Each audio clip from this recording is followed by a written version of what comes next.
Encontro.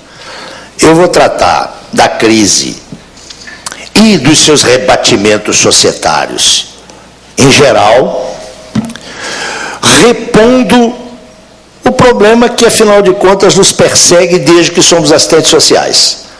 A tão famosa e tão pouco compreendida questão social. São 7 bilhões de pessoas. Por isso eu afirmo aqui, essa oligarquia não ultrapassa 500 pessoas, que manipulam a produção e o fluxo de riqueza no mundo hoje. Vocês pararam para pensar nisso? Você já tinha essa informação? Todas essas modificações têm 2 elementos centrais, que é próprio do Estado capitalismo. A translação, ou seja, a passagem da lógica do capital para todos os processos do espaço cultural. Tudo aquilo que é cultura hoje está submetido ao capital. E ao desenvolvimento de formas culturais socializáveis pelos meios eletrônicos. A televisão, o vídeo, a multimídia. Isso muda a cultura da sociedade burguesa.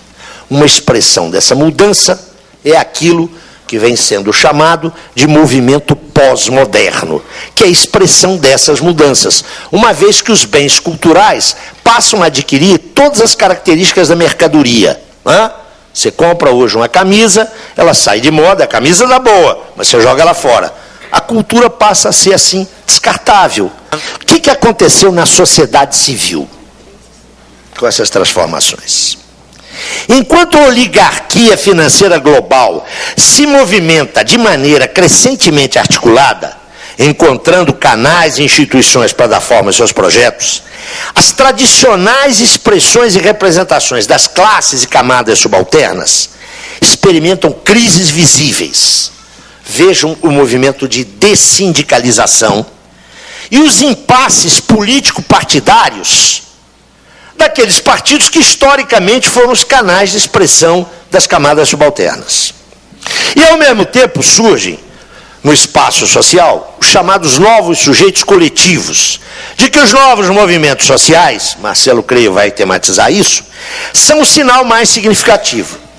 Tais movimentos, demandando novos direitos e aspirando a ampliações do Estatuto de Cidadania, vem vitalizando a sociedade civil e renovando pulsões democráticas.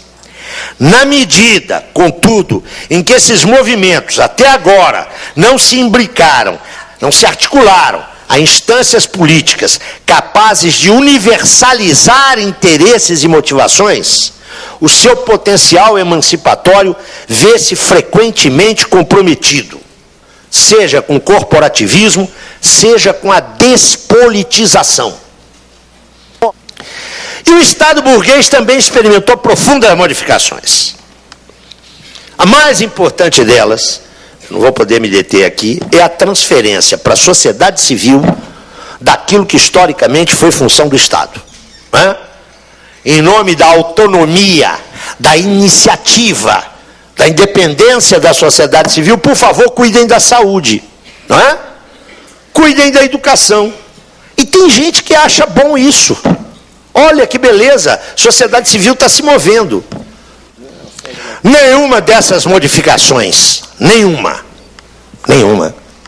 trouxe qualquer ganho aos trabalhadores. Nenhuma. Elas lhe custaram, em primeiro lugar, os seus postos de trabalho. O desemprego, tomadas as cifras mundiais, vem crescendo desde os anos 80. Em segundo lugar, custaram aos trabalhadores, mediante o aumento da exploração, com pressões sobre os salários daqueles que conseguiram manter os seus empregos, derivando imponderável aviltamento do padrão de vida. E custaram-lhes, em terceiro lugar, um forte ataque aos sistemas públicos de seguridade social. O que nós constatamos na entrada da presente década, ou como gostam de falar os assistentes sociais, no terceiro milênio, o que nós constatamos é que a pauperização relativa e ou absoluta cresceu para a maioria esmagadora da população do planeta. E quem está dizendo isso não é um velho comunista. Isso são constatações verificadas até nos documentos do Banco Mundial, a partir de 91, e nos vários relatórios do PNUD, especialmente a partir de 2005. E em todo o mundo, eles estão travando lutas defensivas. Eu quero frisar esse defensiva. Classe operária, nos anos 80, sofreu uma das suas maiores, se não a sua maior derrota histórica. E o movimento dos trabalhadores, não apenas do proletariado estrito sensu, mas dos trabalhadores, está travando em todas as latitudes lutas defensivas. Para quem acha que o movimento dos trabalhadores entrou em adormecimento ou em coma, está mal informado, está lendo o Estado de São Paulo, o Globo e a Folha, não é? Que é a maneira mais simples da gente não saber nada sobre o mundo. Agora, são lutas defensivas. E essas lutas, até agora, carecem de um padrão de articulação e de um padrão de universalização. Luta social sem partido político, que é a única instância capaz de articular e de universalizar, é luta social perdida. Entra na história como gesto de heroísmo, como sinal de resistência, mas está perdida. Bom, isso significa o quê? Que a repressão deixou de ser uma excepcionalidade. Ela vai se tornando um estado de guerra permanente. Mas atenção, dirigido aos pobres, aos chamados desempregados estruturais, aos trabalhadores informais. E esse é um estado de guerra que se instala progressivamente nos países centrais e nos países periféricos. Não posso me deter, mas o Rio de Janeiro é hoje um caso típico dessa militarização da vida social. Mas esse estado de guerra permanente não se manifesta apenas na repressão institucional. Ele não se manifesta apenas no encarceramento massivo. Se vocês estão bem sentadinhos, eu vou lhes dar um dado sobre o paraíso tropical. Entre 1979 e 2008, no Brasil, morreram violentamente quase 1 milhão de pessoas. Número que pode ser comparado ao de países expressamente em guerra, como Angola, que demorou 27 anos para chegar a uma cifra semelhante. Em poucas palavras, parece que só a hipertrofia da repressão do Estado burguês pode dar conta da população excedentária em face das necessidades do capital. Mas não é só. Tem outro pedaço. Esse diz respeito a nós diretamente.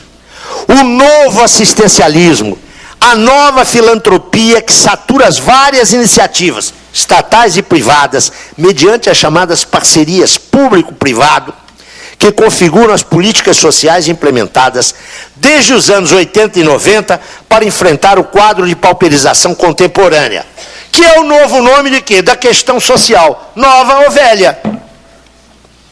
Já não se está diante da filantropia tradicional, de base confessional ou laica, que marcou os modelos de assistência social que emergiram, que emergiram no século XIX, nem muito menos dos modelos protetores ou de promoção social que vieram a institucionalizar-se a partir do estado de bem-estar social.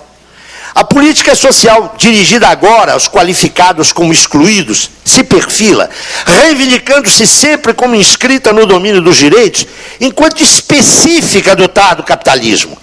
Ela não tem nem mesmo a pretensão formal de erradicar a pobreza, mas de enfrentar apenas a penúria mais extrema, a indigência.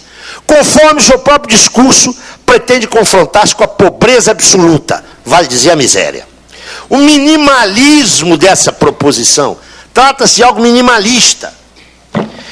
Pode ser apreciado na Declaração do Milênio, de 2000, consensuada na Organização das Nações Unidas, através dos objetivos do milênio, a proposta, ou se vocês quiserem, a promessa de, aspas, libertar os nossos semelhantes, homens, mulheres e crianças, das condições abjetas e desumanas da extrema pobreza.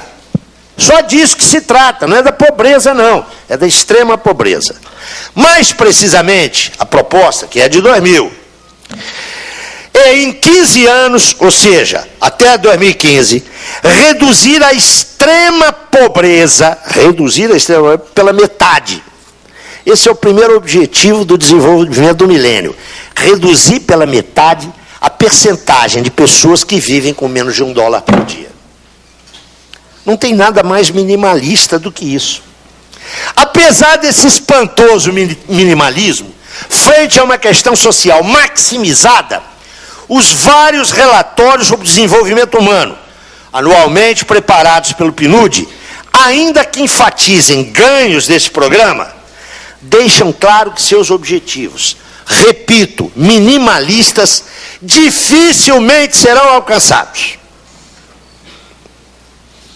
Pois é precisamente esse minimalismo que tem factualmente caracterizado os vários programas que, por via de transferências de renda, programas de rendas mínimas. Abro um rápido parêntese. Imagina os nossos companheiros que na Europa estão metidos nos programas de salário cidadão, de renda mínima, o que eles vão fazer agora, não é? De repente, o Estado, não tem dinheiro. Tem dinheiro para pôr no banco, não é? Tem dinheiro para salvar o sistema bancário. Bom, nessas condições, eles acabam por cronificar-se como programas emergenciais e basicamente assistencialistas. Se a minha argumentação tem algum sentido, a articulação orgânica de repressão às classes perigosas e a assistencialização minimalista das políticas sociais dirigidas ao enfrentamento da questão social constitui a face contemporânea da barbárie. Se o capitalismo vem barbarizando, a sua face contemporânea é a repressão às classes perigosas, se vocês quiserem, a criminalização dos pobres, que já foi bastante debatida entre nós. Mas isso, mais esse minimalismo, caracterizam a barbárie que não está lá na frente, já está aqui. Muito obrigado.